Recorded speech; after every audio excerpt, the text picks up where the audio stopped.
I, Robot. Now a major motion picture from the 20th Century Fox starring Will Smith, Isaac Asimov. It started simply enough. Robot DB5 multiplied 5 flat figures to the heartless ticking of a stopwatch. He researched prime numbers between 1,000 and 10,000. He extracted the cube root and integrated the function of varying complexity. He went through mechanical reaction in order of increasing difficulty, and finally worked his precise mechanical mind over the highest function of the robot world, the solution of problem in judgment and ethics. At the end of 2 hours, Powell was copiously besweated. Donovan had enjoyed a none too nutritious diet of fingernail, and Robert said, "How does it look, boss?" Powell said, "I've got to think it over, Dave. Snap judgment won't help much. Suppose you go back to the C shift. Take it easy. Don't press too hard to Cora just for a while, and we'll fix things up." The robot left. Donovan looked at Powell. "Oh, well." Powell seemed determined to push up his mustache by the roots. He said, "There is nothing wrong with the current of his positronic brain. I'd hate to be that certain." "Oh, Jupiter, Mike, the brain is the surest part of the robot. It's quintuple checked back on us. If they pass the field test perfectly, the way Dave did, there just isn't a chance to brain misfunction. The test covered every key pass in the brain. So, where are you? Don't rush me. Let me work this out. There's still the possibility of a mechanical breakdown in the body. There lives about 1,500 condensers, 20,000 individual electric circuits, 500 vacuum cells, 1,000 relays, and up to 1,000 other individual pieces of complexity that can be wrong. And these mysterious positronic fields no one knows anything about. "Listen, Greg," Donovan grew desperately urgent. "I've got an idea. Then Robert may be lying. Robots can't knowingly lie, you fool. Now, if we had a McCormack Wesley tester, we could check which individual item in his body within 24 to 48 hours, but the Omni 2 MW testers existing on Earth, and they weigh 10 tons, are on concrete foundations and can't be moved. Isn't that itchy?" Donovan found the desk. "But Greg, he only goes wrong when you are not around. These are something sinister about that." He punctuated the sentence with slams of a fist against the desk. "Yes," said Powell slowly. "Make me sick. You make me sick. You've been reading adventure novels." "What I want to know," shouted Donovan, "is what we are going to do about it." "I'll tell you. I'm going to install a beach plate right over my desk, right on the wall over there, see." He dropped a vicious finger at the spot. "Then I'm going to focus it at whatever part of the mine is being worked, and I'm going to watch. That's all." "That's all, Greg?" Powell rose from his chair, leaned his bald fist on the desk. "Mike, I'm having a hard time." His voice was weary. "For a week, you've been plaguing me about Davy. You say he's gone wrong. Do you know how he's gone wrong? No. Do you know what step this one needs to take? No. Do you know what bring it on? No. No one. No. Do you know what snaps him out?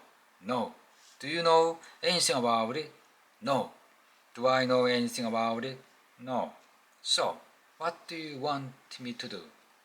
Donovan's arm swept outward in a vague, grandiose gesture. You got me. You got me.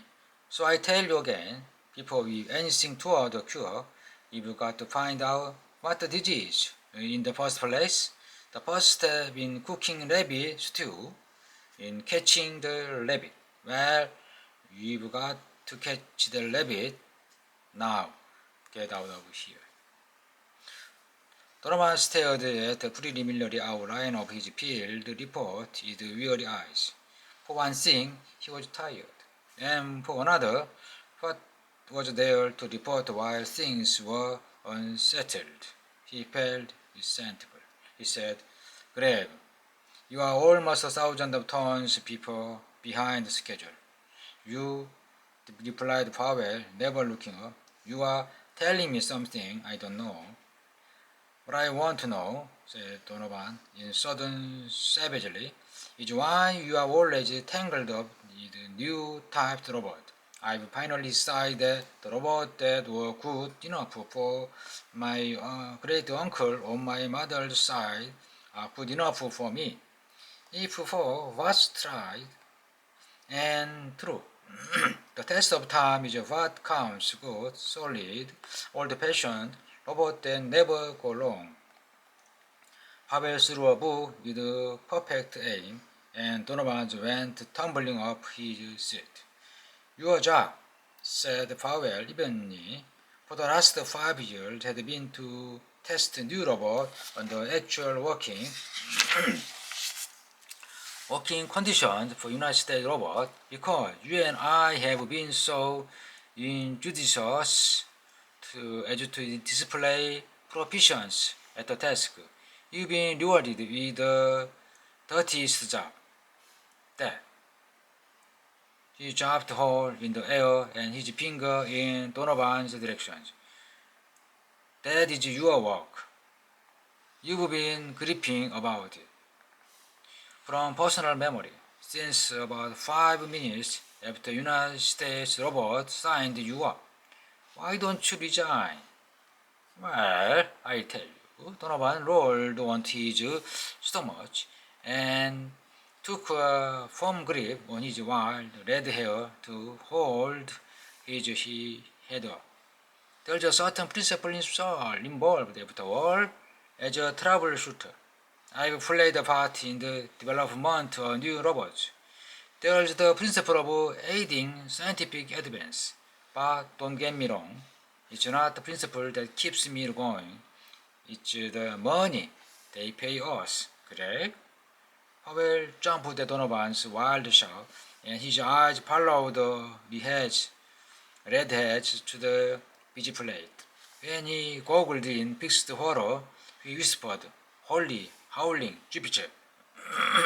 Donovan scrambled breathlessly to his feet. Look at them, Greg. They've gone nuts, Powell said. Get a fair of a shot. You are going out there. He watched the posturing of the robots on the switchblade. They were bronzy gleams of smooth motion against the shadowy crags of the airless asteroid. There was a marching formation now. In their own dim body light, a rough hand wall of the mine tunnel swam fast noiselessly, checkered with misty, erratic bulbs of shadow. They marched in unison, 7 of them.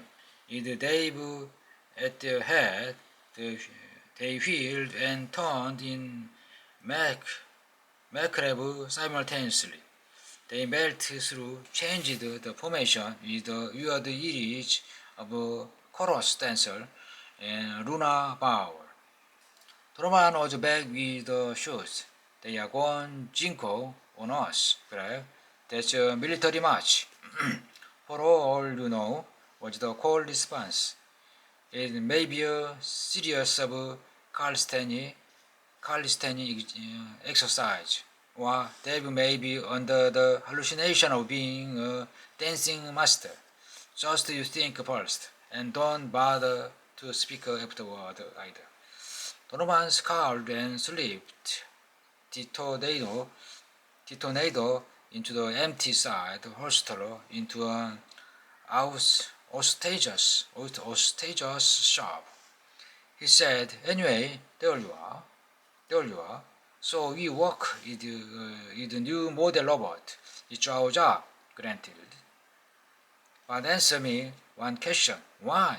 Why does something invariably go wrong with them?" "Because," said Powell soberly, "you are accused. You are accused. Let's go."